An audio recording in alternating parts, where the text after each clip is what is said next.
میرے پیارے ساتھیوں، یہ روزہ ہمیں یہ سبق دے رہا ہے، اے روزہ رکھنے والے، اگر تو اللہ کے حکم پر حلال چیزوں کو چھوڑ سکتا ہے تو تو حرام کو بھی چھوڑ سکتا ہے، اور اگر تو حلال کو چھوڑتا ہے اور حرام کو نہیں چھوڑتا ہے تو پھر تیرے روزہ رکھنے کا کوئی مطلب نہیں ہے۔ کچھ لوگ کیا کرتے ہیں، دن بھر تو روزہ رکھتے ہیں اور مغرب کی جیسے ہی اذان ہوتی ہے افطار کرنے کے بعد پہلے سگریٹ کا دھواں نکالتے ہیں، پہلے بیڑی کا دھواں نکالتے ہیں۔ ارے اللہ کے بندے، اگر تجھے سگریٹ اتنی پیاری ہے اور بیڑی اتنی پیاری ہے کہ تو مغرب کی اذان کا ویٹ کر رہا تھا تو اس سے تو بہتر تھا تو روزہ ہی نہ رکھتا، تو روزہ ہی نہ رکھتا۔ تو اللہ کے لیے حلال چیزوں کو چھوڑنے کو تیار ہے تو تو حرام کو نہیں چھوڑ سکتا۔ میرے پیارے ساتھیوں، رمضان ہمیں چینج کرنے کے لیے آیا ہے، رمضان ہمارے اندر پریورتن لانے کے لیے آیا ہے۔ رمضان نے ہمارے سونے کا، کھانے کا، پینے کا ٹائم چینج کر دیا ہے۔ جو رمضان ہمارے کھانے پینے سونے کا ٹائم چینج کر سکتا ہے، وہ رمضان ہماری بری عادتوں کو بھی چینج کر سکتا ہے۔ وہ بیڑی پینے والوں، وہ سگریٹ پینے والوں، وہ شراب پینے والوں، وہ موبائل پر گندی چیزیں دیکھنے والوں، وہ بے پردہ رہنے والی لڑکیوں، وہ غلط تعلقات میں پھنسنے والے نوجوانوں، اگر اپنی گندی عادتوں سے پیچھا چھڑانا ہے تو اس کا بہترین موقع ہے رمضان۔ رمضان توبہ کا مہینہ ہے میرے ساتھیوں۔ توبہ کا مطلب کیا ہوتا ہے؟ توبہ کہتے کس کو ہے عربی زبان میں؟ توبہ کا مطلب ہوتا ہے یو ٹرن لے لینا۔ آپ گاڑی لے کے جا رہے ہیں، آپ کو واپس دوبارہ اسی راستے پر واپس ہونا ہے، آپ گاڑی کو دوبارہ گھمائیں گے، یو ٹرن لیں گے، اس کو توبہ کہتے ہیں۔ اس کا مطلب یہ ہوا کہ جب انسان صحیح راستے سے بھٹک جائے تو وہ توبہ کرے تاکہ دوبارہ صحیح راستے پر آ جائے۔ میرے پیارے ساتھیوں، اگر آپ کو توبہ کرنا ہے، اللہ کے راستے پہ واپس آنا ہے تو رمضان اس کے لیے بہترین موقع ہے۔ اللہ سے سچی توبہ کیجیے میرے ساتھیوں۔ 4 دن کی زندگی ہے، ہم نہیں جانتے پورا رمضان بھی ہم کو نصیب ہوگا کہ نہیں ہوگا، نہیں معلوم کسی دن ہارٹ اٹیک آ جائے، انتقال ہو جائے، نہیں معلوم کسی دن بائک سے جا رہے ہوں کوئی ایکسیڈنٹ ہو جائے، بائک سے گر کے ہم مر جائیں، نہیں معلوم کار سے جا رہے ہوں کار کسی کھائی میں چلی جائے، اللہ کو پیارے ہو جائیں۔ ہمیں تو یہ بھی نہیں معلوم کہ کب مریں گے، کہاں مریں گے۔ 5 چیزوں کا علم تو صرف اللہ تعالیٰ کے پاس ہے۔ ان اللہ عنده علم الساعہ، قیامت کب آئے گی صرف اللہ کو معلوم ہے۔ وَيُنَزِّلُ الْغَيْثَ، بارش کب ہوگی، کتنی ہوگی، کہاں ہوگی، اللہ کو معلوم ہے۔ وَيَعْلَمُ مَا فِي الْأَرْحَامِ، اور ماں کے پیٹ سے جو بچہ پیدا ہونے والا ہے وہ کیا بنے گا، کتنی عمر پائے گا، کتنی روزی روٹی پائے گا، نیک بنے گا کہ برا بنے گا، دیندار بنے گا کہ بے دین بنے گا، ماں باپ کا فرما بردار بنے گا یا نافرمان بنے گا، مشرک بنے گا یا توحید والا بنے گا، یہ ساری باتیں تو اللہ ہی جانتا ہے۔ وَمَا تَدْرِي نَفْسٌ مَاذَا تَكْسِبُ غَدًا، اور کوئی نہیں جانتا کہ کل وہ کیا کرے گا۔ وَمَا تَدْرِي نَفْسٌ بِأَيِّ أَرْضٍ تَمُوتُ، اور کوئی نہیں جانتا کہ وہ کہاں مرے گا، کب مرے گا چھوڑ دو، کہاں مرے گا اس کی بھی کوئی گارنٹی نہیں ہے۔ کتنے اسی بہار کے لوگ ہیں، چندہ کرنے جاتے ہیں بنگلور، چندہ کرنے جاتے ہیں کرناٹک، اور وہیں کسی حادثے میں انتقال ہو جاتا ہے۔ اسی کٹیہار میں گھسیا گھاٹ نام کا ایک علاقہ ہے، وہاں ایک مولانا قاری عبد الباسط نام کے تھے، بہت اچھے میرے تعلقات تھے، ان کے مدرسے میں کئی بار جلسے میں گیا۔ بیچارے تمل ناڈو کے علاقے میں چندہ کرنے گئے تھے، ٹرین پر چڑھ رہے تھے، اچانک ٹرین سے گر گئے اور وہیں آن دا اسپاٹ ان کا انتقال ہو گیا۔ میرے پیارے ساتھیوں، ہم تو یہ بھی نہیں جانتے کہ پورا رمضان ہم کو نصیب ہوگا کہ نہیں ہوگا، ہم کہاں مریں گے اور کس حال میں مریں گے۔ میرے پیارے ساتھیوں، کوشش کرو کہ یہ رمضان کا مہینہ توبہ کا مہینہ بن جائے، ہمارے اندر سدھار کا مہینہ بن جائے، ہمارے اندر چینجنگ کا مہینہ بن جائے، اپنی بری عادتوں کو کنٹرول کرنے والا مہینہ بنا لو رمضان کو۔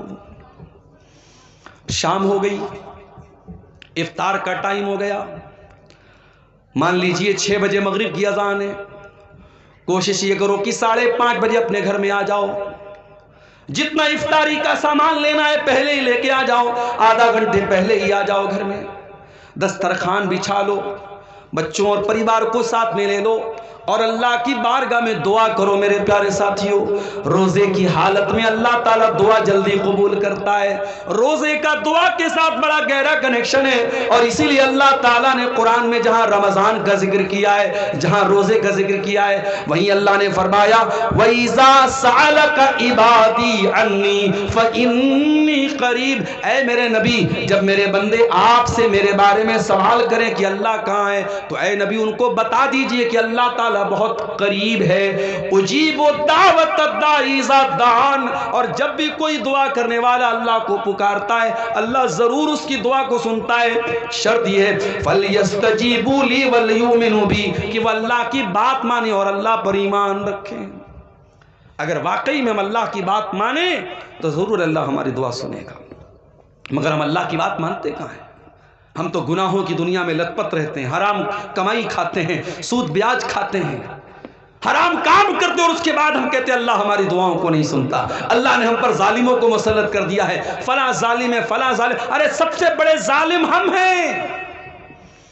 دوسروں کو ظالم کہنے سے پہلے اپنے گریبان میں جھانکے ہم نے اپنے اوپر کتنا ظلم کیا ہے۔ اس لیے میرے پیارے ساتھیوں، رمضان میں دعا کرو، اور دعا کرنا ہے تو ذرا نبیوں سے سیکھو کہ دعا کیسے کی جاتی ہے۔ آدم علیہ السلام سے غلطی ہو تو کیا دعا کی انہوں نے؟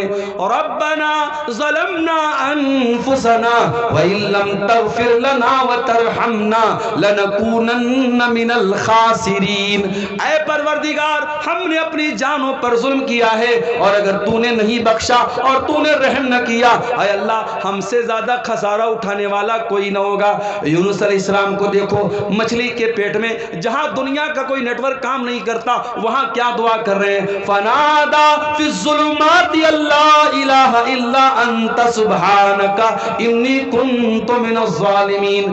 یونس علیہ السلام نے تین اندھیروں میں، سمندر کا اندھیرا تھا، پانی کا، سمندر کا اندھیرا تھا، رات کا اندھیرا تھا، اور مچھلی کے پیٹ کا اندھیرا تھا، تین اندھیروں میں انہوں نے اللہ کو پکارا، اور کیا پکارا؟ لا الہ الا انت سبحانک انی کنت من الظالمین۔ اے اللہ تو پاک ہے، اے اللہ تیرے سوا میرا کوئی سہارا نہیں ہے، اے اللہ تو پاک ہے، انی کنت من الظالمین، اے اللہ میں ظالم ہوں، میری غلطی ہے۔